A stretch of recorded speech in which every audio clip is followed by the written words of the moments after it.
UP के बुलंदशहर में भाईचारा कार्यक्रम करने पहुंचे रालोद के नेता मुंशी राम पाल ने कहा, बीजेपी ने हिंदू मुस्लिम की राजनीति करके लोगों के मन में फैलाई है नफरत, इसलिए इस भाईचारा जिंदाबाद के कार्यक्रम की पड़ी है जरूरत। उसको हमें हटा देना है और ताकि हम अपने जयंत चौधरी जी के हाथ मजबूत करें और इस जैसे हमारे एक चक्र चलता है इस जिंदगी में, इस दुनिया में एक चक्र चल रहा है, इसी तरह से एक चक्र चल रहा है। योगी सरकार ने हमारे युवाओं को, भाइयों को विरासत में बेरोजगारी देके जाना चाहती है। तो मेरे भाइयों, मैं आपसे कहना चाहती हूँ, वही चक्र आज दोबारा से चला है। आज 2022 में आने वाले समय में वो चक्र आपके हाथ में है।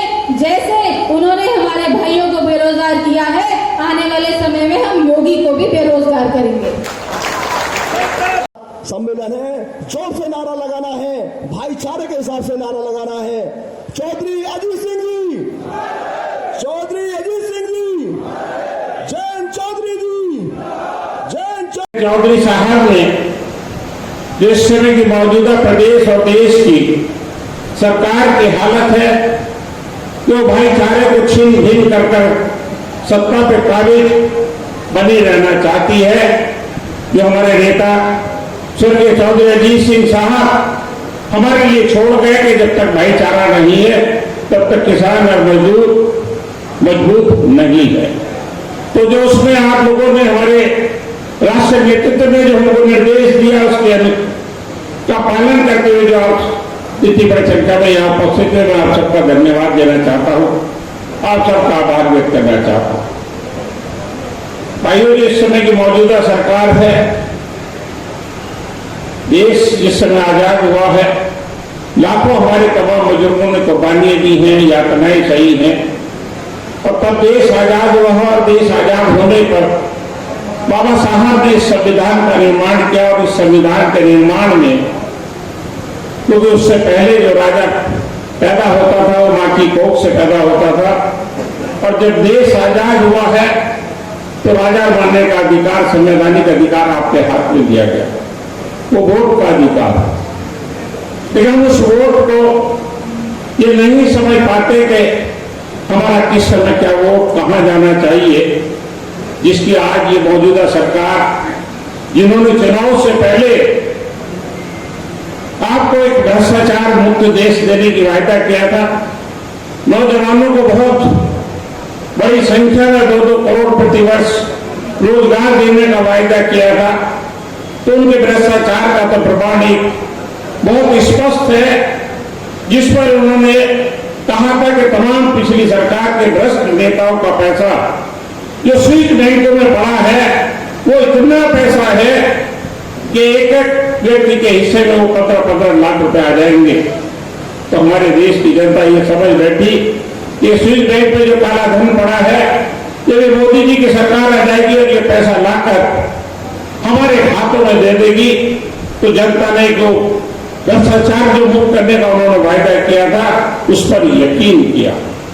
जैसे बीजेपी महिला के सम्मान की और महिला की रक्षा की बात करती है, क्या लगता है आपको ये महिलाओं के लिए सम्मान और रक्षा महिला इस सरकार में महसूस कर रही है? देखिए, मैं मीडिया के माध्यम से कहना चाहती हूँ कि अभी तक की जितनी भी सरकारें चली हैं, इसमें जितना अपराध बीजेपी सरकार में महिलाओं के ऊपर हुआ है, उतना किसी भी सरकार में नहीं हुआ है। और आपको पता होगा हाथरस का कांड, जिसमें हमारे नेता आदरणीय जयंत चौधरी जी के ऊपर लाठी बरसाई गई थी, वो भी इन्हीं की सरकार में हुआ था। एक दलित बच्ची के साथ किस तरह का सरकार और प्रशासन का बर्ताव रहा था। तो राष्ट्रीय लोकदल किसानों, महिलाओं के लिए हमेशा तत्पर है, और हमारे नेता आदरणीय जयंत चौधरी जी ने नेशनल टीवी पर आकर ऐलान किया है कि जो भी कैंडिडेट 2022 में हम लगाएंगे, अगर कोई भी महिला अपराध में लिप्त पाया जाएगा तो हम उसको टिकट नहीं देंगे। तो इससे बड़ी बात महिला सम्मान के लिए और क्या हो सकती है। अब लगता है कि महिला शक्ति आरएलडी के साथ है।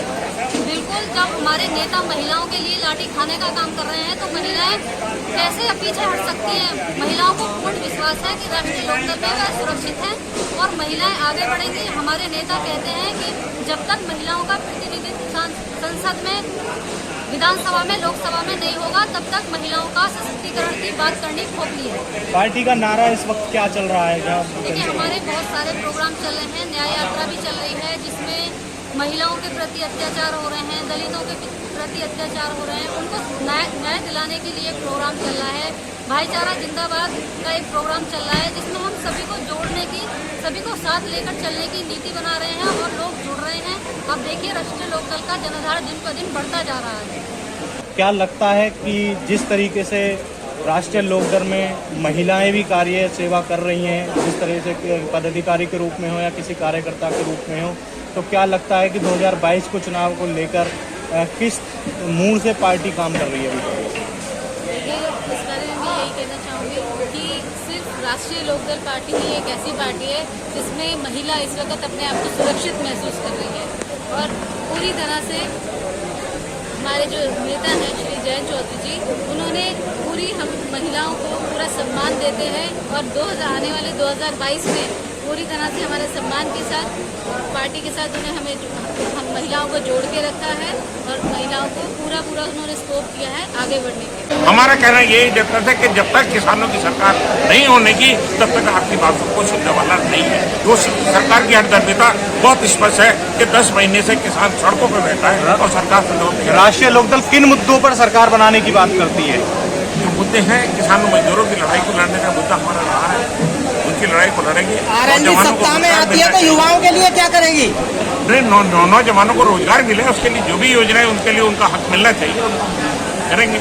शिक्षा कम से कम पैसे में, कम से कम लागत में शिक्षा मिलनी चाहिए। अब आज इस समय उच्च शिक्षा की हालत इस समय की मौजूदा सरकार ने क्या बना दी है कि आम गरीब आदमी का बच्चा ना तो बड़ा डॉक्टर बन सकता है, ना अच्छा इंजीनियर बन सकता है, ना अच्छी एजुकेशन शिक्षा प्राप्त कर सकता है, तो वो कम से कम उसकी दरें कम होनी चाहिए। उसको सरकार को दोनों का 27 तारीख में संयुक्त किसान मोर्चा की तरफ से जो आह्वान हुआ है कि भारत बंद रहेगा, क्या इसमें आरएलडी का साथ रहेगा? हमारे जिलाध्यक्ष ने उन्होंने सहयोग देने की बात घोषणा करी है।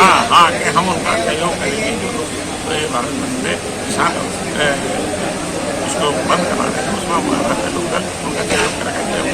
भाजपा आरएलडी पर आरोप लगाती है कि किसानों को भड़काने का काम आरएलडी कर रही है। देखिएगा, उनकी मर्जी के उनके कानून मान लोगे तो आरोप नहीं है, और हम अगर अपने हक की लड़ाई को लड़ रहे हैं, अपना हक मांग रहे हैं, तो हम आरोप के हम भड़का रहे हैं, तो उनकी मानसिकता की बात है, तो उनकी मानसिकता छोटी है। सर, भाजपा एक बात और कह रही है किसानों से, या किसी भी माध्यम से कह रही हो, मीडिया के माध्यम से कह रही हो कि वो बता रही है कि जब तक तीनों कानून अभी बने नहीं है, लागू नहीं किया है, उन्हें स्थगित कर दिया गया है। स्थगित किया गया, बन गए, स्थगित कर दिया गया है, तो उसमें क्या काला है? नहीं, ऐसा मेरी बात सुनिएगा, काले का मेरा जो आप मेरी बात सुनिएगा, जब आप वो कानून किसानों को मंजूर नहीं है तो उनको वापस लेने में आपको परेशानी क्या है?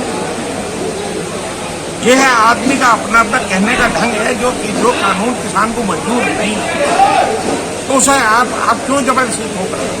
और जिस तरह से किसान के हित में आप दे सकते हो उसका देखिएगा। सबसे पहली बात है, किसान अपनी फसल को पैदा करता है, उसका मूल्य, उसे लाभ मूल्य उसको मिलना चाहिए और उसका कोई ना कोई खरीदार होना चाहिए।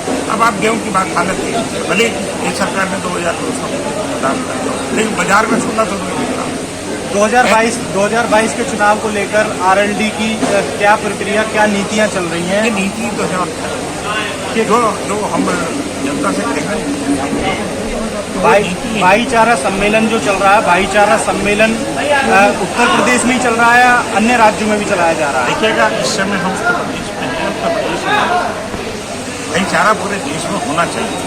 हम चाहते हैं कि पूरे देश में भाईचारा होना चाहिए, लेकिन उस समय हम उत्तर प्रदेश